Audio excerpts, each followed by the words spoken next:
ठीक है, तो अब हमने क्या देख लिया कि सेल इन्वेलप क्या आधा था, ग्राम पॉजिटिव ग्राम नेगेटिव, क्योंकि उन्होंने स्टेन रखा और नहीं रखा। ठीक है, तो अब हमने फिर क्या देखा, प्रोकैरियोट के अंदर, प्रोकैरियोट है ना, डबल मेम्ब्रेन बाउंड,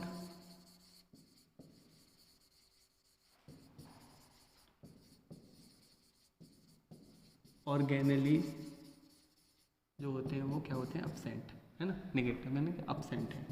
तो डबल मेम्ब्रेन बाउंड ऑर्गेनेली क्या होते हैं, एक तो माइटोकॉन्ड्रिया होता है, एक क्या होता है प्लास्टिड होता है, एक क्या होता है न्यूक्लियस होता है। ठीक है, और सिंगल मेम्ब्रेन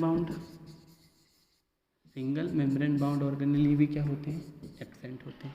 वो कौन कौन से होते हैं, वो आपका एंडोप्लाज्मिक रेटिकुलम है, गोल्जी बॉडी है ना, endoplasmic reticulum, Golgi body, lysosomes,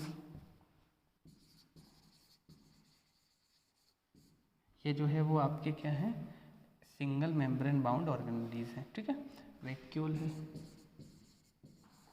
ये हो गया। फिर अगर हम बात करें, इनमें केवल और केवल राइबोसोम पाया जाता है। क्या पाया जाता है, राइबोसोम्स, जो कि क्या होता है, no membrane bound, non membrane, उसके ऊपर कोई भी मेम्ब्रेन नहीं होती है। ठीक है, तो ये हो गया। फिर अगर हम प्रोकैरियोटिक, अगर हम यूकैरियोट की बात करें, तो यूकैरियोट्स के अंदर, ठीक है, यूकैरियोट्स के अंदर क्या आता है, यूकैरियोट्स के अंदर आते हैं आपके, यूकैरियोट्स जनरली कैसे होते हैं, मल्टी सेलुलर होते हैं, कुछ कुछ छोड़कर, जैसे कि ईस्ट है।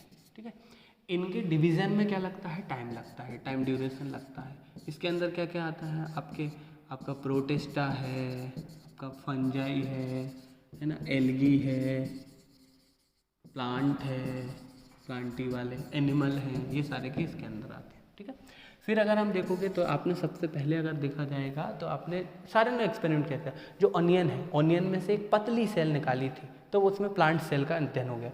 और ह्यूमन के अंदर तो प्लांट सेल के लिए कौन सा था, प्लांट सेल में ऑनियन सेल लिया था, है ना, और एनिमल के लिए चिक सेल लिया। क्या लिया था, चिक सेल।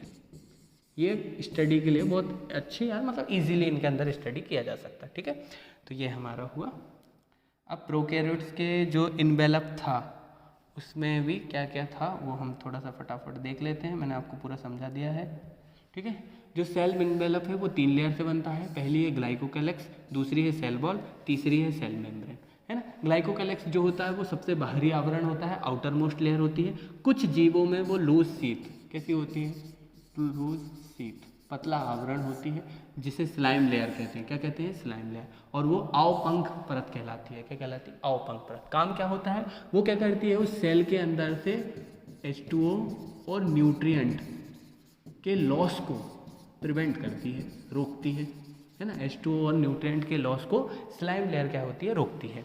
अगर हम बात करें कुछ ऑर्गेनिज्म में, ये क्या होती है, ऑर्गेनिज्म में थिक होती है, मोटी होती है, और हार्ड, कठोर होती है, उसको हम बोलते हैं कैप्सूल या संपुटिका। इसका काम क्या करती है, ये करती है हाइड करती है फ्रॉम होस्ट के इम्यून सिस्टम से, इम्यून सिस्टम, है ना। होस्ट का जो इम्यून सुरक्षा तंत्र है उससे क्या करती है, बैक्टीरिया को हाइड कर लेती है कैप्सूल की। सेल वॉल की बात करेंगे तो वो पेप्टाइडोग्लाइकन, पेप्टाइड का मतलब होता है प्रोटीन जो कि अमीनो एसिड का पॉलीमर है, और ग्लाइकन का मतलब होता है शुगर। तो कौन सी 2 शुगर पाई जाती है, एक NAM और एक आपका NAG। NAM का मतलब है N एसिटाइल म्यूरामिक एसिड, और NAG का मतलब है N एसिटाइल ग्लूकोसामाइन, है ना। तो ये दोनों होते हैं। सेल वॉल क्या करता है, शेप को डिफाइन करता है। सेल मेम्ब्रेन क्या होती है, सेमी परमेबल नेचर की होती है। फिर क्या होता है कि बैक्टीरिया के अंदर फ्लैजिला पाया जाता है। क्या पाया जाता है, फ्लैजिला का कार्य क्या होता है, कसाबिका का कार्य होता है मूवमेंट, है ना, प्रचलन में क्या करता है, मदद करता है। 3 पार्ट होते हैं, फिलामेंट, हुक और बॉडी, बेसल बॉडी। यानी कि अगर इसका हम डाइसेक्शन यानी कि छोटा सा व्यू देखें माइक्रोस्कोप के अंदर छोटे पार्ट में, तो हमें दिखेगा सबसे पहले बेसल बॉडी से निकलता है आपका क्या, हुक, और हुक से निकलता है फिलामेंट जो होता है वो सबसे लंबा यानी कि लॉन्गेस्ट पार्ट होता है। ठीक है, तो ये रहा आपका। फिर अगर हम बात करें तो मीजोसोम्स, मीजोसोम्स क्या थे हमने देख लिया था। मीजोसोम्स क्या थे, आपकी जो मेम्ब्रेन थी, जो मेम्ब्रेन अंदर की तरफ एक्सटेंडेड थी, उसको मीजोसोम बोला। मीजोसोम के पार्ट है ट्यूबुल्स, नलिका, वेजाइकल, पुट्टिका और लेमली मतलब पटलिका। फंक्शन क्या है, सेल वॉल फॉर्मेशन में हेल्प करता है, सेप्टा बनाने में मदद करता है और सबसे इंपॉर्टेंट है रिस्पायरेशन, क्या है, श्वसन। श्वसन क्यों, क्योंकि ये माइट्रोकॉन्ड्रिया से क्या है, एनालोगस है। एनालोगस मतलब संरचना तो अलग अलग हो सकती है पर कार्य क्या होंगे, समान होंगे। तो ये माइट्रोकॉन्ड्रिया का एनालोगस है, तो इसलिए क्या करता है, रिस्पायरेशन और सिक्रेशन इनकी स्त्रावण। डीएनए के रिप्लिकेशन में मदद करता है। सरफेस एरिया, सतही क्षेत्रफल को बढ़ाता है, यानी कि एंजाइमेटिक एक्टिविटी को भी बढ़ाता है। बैक्टीरिया की सरफेस पे कुछ और है ना, ये तो आपका माइजोसोम खत्म हुआ। अब क्या है, बैक्टीरिया की सरफेस पे कुछ अदर स्ट्रक्चर होते हैं, जैसे प्लाई और फिम्बरी कहते हैं। प्लाई जो होता है वो पाइलिन नामक है ना, स्पेशल प्रोटीन से बना होता है। और ये कॉपुलेशन के टाइम जब मैटिंग हो रही होती है उस समय एक कांजुगेट ट्यूब का, है ना, एक कांजुगेट ट्यूब का निर्माण करता है, जिससे आपका मेल गैमेट फीमेल गैमेट मतलब फ्यूज हो सके, गैमेट्स का फ्यूजन हो सके। और फिम्बरी की बात करेंगे तो ये क्या करता है, फिम्बरी हेल्प करता है स्टिकनेस में, चिपकने में, पहाड़ों पर उसमें क्या करता है, चिपकने में हेल्प करता है। ठीक है, ये कॉन्जुगेशन ट्यूब ट्रांसफॉर्मेशन, ट्रांसडक्शन जो प्रोसेस है उनमें हेल्प करता है। ठीक है, अगर एनिमल और प्लांट सेल की बात करेंगे तो एनिमल और प्लांट सेल में डिफरेंस क्या क्या है, तो देखिए एनिमल सेल जो होती है जो इरेगुलर होती है, कैसी होती है, इरेगुलर और राउंड। पहले तो देख लीजिए फिर हम डिफरेंस लिख लेंगे। देखिए आपको ये जो एनिमल सेल दिख रही है वो प्लांट सेल दिख रही है, सबसे बड़ा डिफरेंस तो यही दिख रहा है कि ये जो पार्ट है ये है, ये क्या है, बड़ा वैक्यूल है ना, सेंट्रली वैक्यूल है। फिर इसमें देखो नाभिक जो है बिल्कुल केंद्र में है, इसका नाभिक जो है साइड में है, थोड़ा सा साइड में है। फिर इसमें देखो, इसमें सेंट्रियोल दिख रहा है, इधर कहीं सेंट्रियोल नहीं दिख रहा। इसमें सेल वॉल दिख रहा है, इधर कहीं सेल वॉल नहीं दिख रहा है। ठीक है, इसमें लाइजोसोम्स दोनों में दिख रहे हैं, है ना। प्लांट के अंदर लाइजोसोम्स बहुत रेयर होते हैं, बहुत रेयर, एनिमल में होंगे, प्लांट के अंदर रेयर होते हैं। फिर अगर हम बात करेंगे तो इनके अंदर सेंट्रियोल हो गया, सेल वॉल हो गया। आपका जो माइट्रोकॉन्ड्रिया है वो एनिमल के अंदर ज़्यादा होती है, लार्ज क्वांटिटी में होती हैं, जबकि प्लांट के अंदर थोड़ी सी कम होती हैं। ठीक है, तो हम डिफरेंस की बात करेंगे तो इधर देख लीजिए डिफरेंस। देखिए डिफरेंस की बात करेंगे तो जो हमारा बेसिक डिफरेंस है, सबसे पहले तो जो एनिमल सेल है वो होती है इरेगुलर, क्या होती है, इरेगुलर और राउंड। जो प्लांट सेल होती है वो होती है स्क्वायर या रेक्टेंगुलर।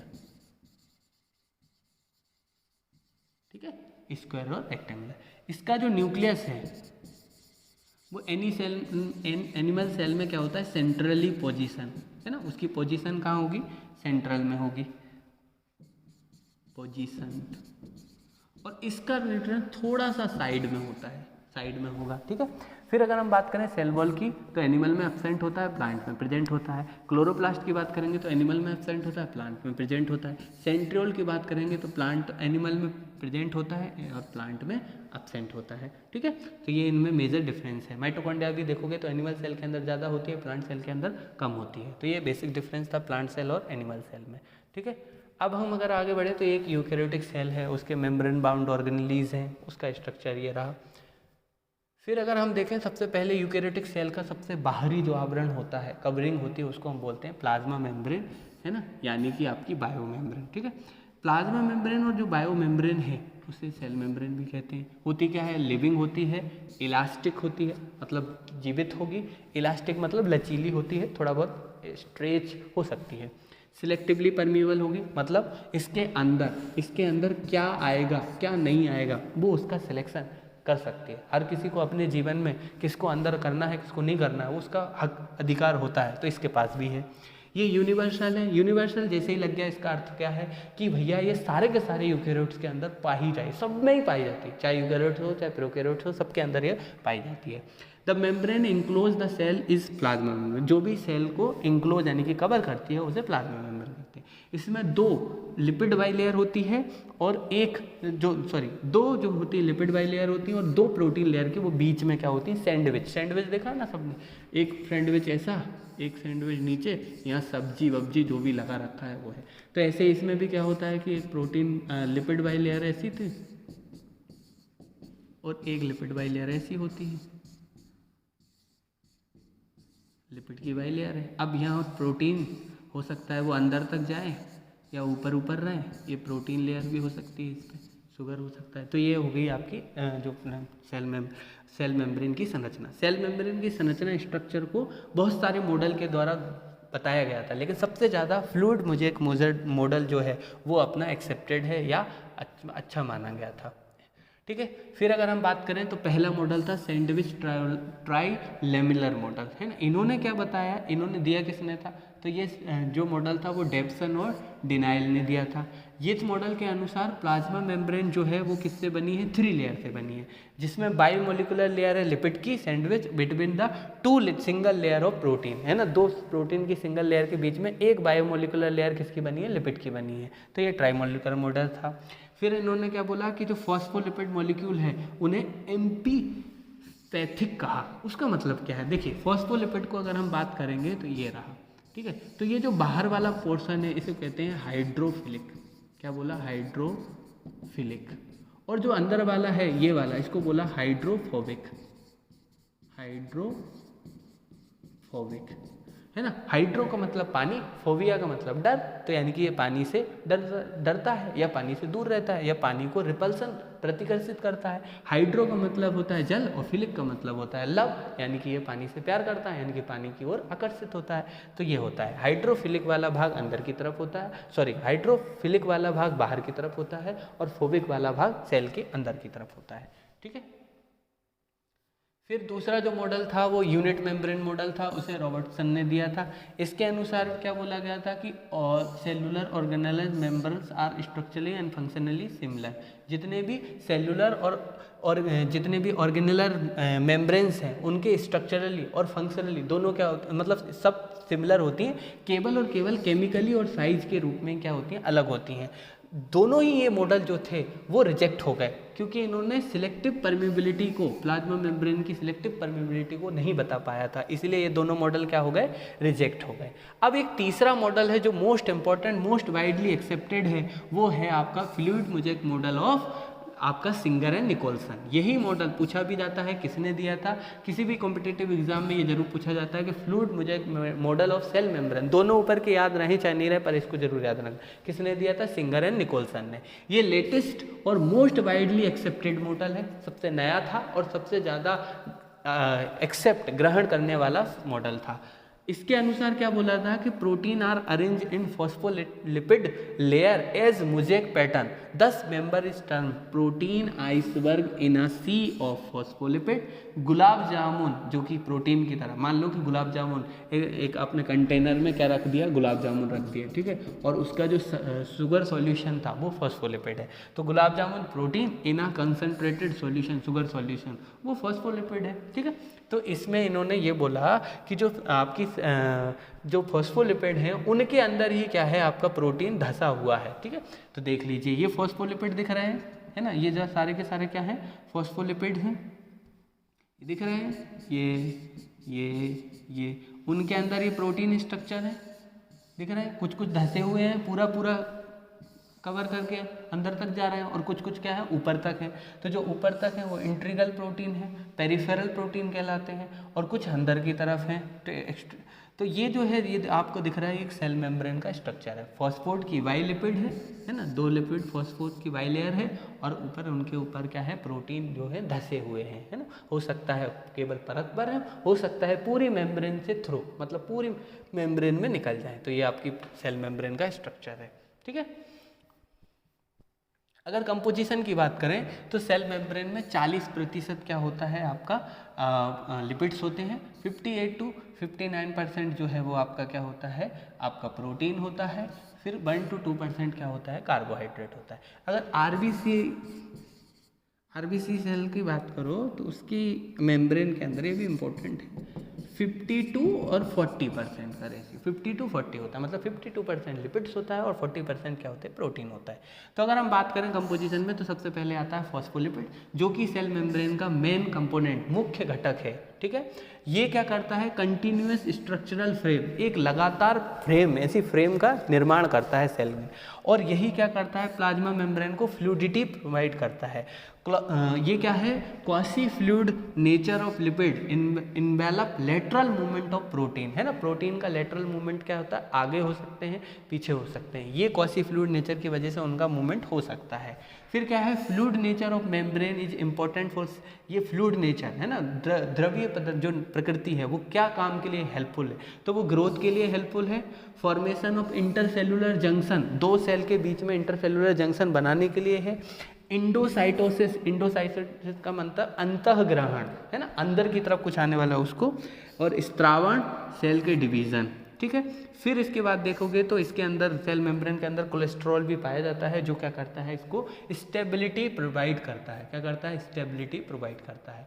फिर अगर हम बात करें प्रोटीन की, तो दो टाइप के प्रोटीन होते हैं, इंट्रीगल यानी कि इंट्रेंसिक, और पेरिफेरल यानी कि एक्सट्रेंसिक, है ना, इंट्रेंसिक और एक्सट्रेंसिक। तो ये इंट्रेंसिक और एक्सट्रेंसिक का मतलब क्या है, देखो ये जो होता है इंट्रिंसिक, है ना, इंट्रिंसिक जो होता है वो फॉस्फोलिपिड के अंदर बाइंड होते हैं और उनको आसानी से नहीं निकाला जा सकता। अब देखिए, मान लीजिए ये हमारी प्लाज्मा मेम्ब्रेन है और इसके अंदर प्रोटीन है, यदि ये केवल उसकी सतह पे होगा तो तुरंत निकाल दिया जाएगा, लेकिन अगर वो इस प्लाज्मा मेम्ब्रेन के अंदर घुस जाएगा तो ये क्या हो जाएगा, पूरा टाइटली बाइंड हो जाएगा, तो इसको निकालना क्या होगा, कठिन होगा। तो जो इंट्रीग्रल या इंट्रिंसिक प्रोटीन होते हैं वो प्लाज्मा मेम्ब्रेन के अंदर तक धंसे होते हैं, क्या होते हैं, टाइटली बाउंड होते हैं, ठीक है। तो इसीलिए इनको निकालना, सेपरेट करना क्या होता है कि कठिन होता है। फिर ठीक है, टाइटली बाउंड होते हैं। फिर क्या है, पेरिफेरल जो या एक्सट्रेंसिक प्रोटीन होते हैं, they are superficial arranged on surface और लिपिड, है ना, जो सरफेस होती है उसी के ऊपर क्या होते हैं, ये आपके पाए जाते हैं। अगर आप इसकी बात करोगे इंट्रीगल की, तो ये दो प्रकार के होते हैं। हो सकता है कि प्लाज्मा मेम्ब्रेन के बस थोड़े से ही अंदर गए हों, है ना, पार्शली ब्यूराइड, थोड़े से अंदर गए, या फिर टोटली ब्यूराइड। टोटली ब्यूराइड का मतलब ये बनी बाइलेयर, तो टोटल बाहर से निकले पूरा अंदर तक चलेगा, तो टोटल ब्यूराइड। तो जो टोटल ब्यूराइड होते हैं उन्हें हम टनल या चैनल कहते हैं। मान लो तुम्हें एक पहाड़ को तोड़कर जाना, तो ऐसा तो है नहीं कि थोड़ा सा छेद करोगे वहीं रह जाओगे, पूरा एक टनल निकालोगे। जैसे दशरथ माँ जी ने पूरा पहाड़ खोद दिया था, उस साइड निकल गए थे, तो उन्होंने एक टनल बना दिया था। तो जो पूरे धसे हुए होते हैं उन्हें टनल या चैनल प्रोटीन कहते हैं, और जो पार्शियली मतलब ऊपर रहते हैं उन्हें वो नॉर्मल रहते हैं, ठीक है। फिर पेरिफेरल वाले क्या होते हैं, सुपरफिशियली अरेंज होते हैं और केवल सरफेस पे क्या होते हैं, पाए जाते हैं। इनका सेपरेशन आसानी से होता है और इनके पास एंजाइमेटिक एक्टिविटी भी होती है, ठीक है। ये तो प्रोटीन हो गया। फिर अगर देखोगे तो सेल रिकॉग्निशन सरफेस ग्लाइकोलिपिड और ग्लाइकोप्रोटीन शुगर्स हेल्प, मतलब किसी भी सेल की रिकॉग्नाइजेशन करना है तो उसकी सरफेस पे जो ग्लाइकोलिपिड और ग्लाइकोप्रोटीन होते हैं, लिपिड हो गया आपका फैटी एसिड और ग्लाइको का मतलब शुगर, ऐसे ही प्रोटीन मतलब अमीनो और ग्लाइको का मतलब शुगर, तो इनके कॉम्बिनेशन होते हैं, ठीक है। फिर ये क्या क्या करता है, अब जैसे फर्टिलाइजेशन होना है तो फर्टिलाइजेशन में हम क्या जानते हैं कि भैया एक होगी ये एग सेल और आने वाला क्या है, स्पर्म है, जो कि पूरे हजारों करोड़ों का कंपटीशन पास कर क्या हुआ, एग्जाम में पास हुआ, बस कलेक्टर बनने वाला ही है, तो ये आया इस क्या हुआ, इस एग के पास। अगर इसकी सेल को वो रिकॉग्नाइज ना कर पाया, इसकी सेल मेम्ब्रेन को रिकॉग्नाइज नहीं कर पाया, तो फर्टिलाइजेशन नहीं होगा। तो इसलिए जो ग्लाइकोलिपिड और ग्लाइकोप्रोटीन शुगर्स जो होती हैं वो हेल्प करती हैं सेल रिकॉग्नाइजेशन। सेल रिकॉग्नाइजेशन का मतलब सेल की पहचान। तो ये जब पहचान कर लेंगे एक दूसरे की तो क्या कर देंगे, फर्टिलाइजेशन करा देंगे। दूसरा है ब्लड एंटीजन, ब्लड एंटीजन भी इसी तरह से कार्य करते हैं, ठीक है।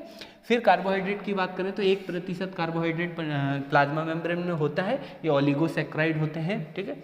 और सेल टू सेल रिकॉग्नाइजेशन में ये भी क्या करते हैं, हेल्प करते हैं।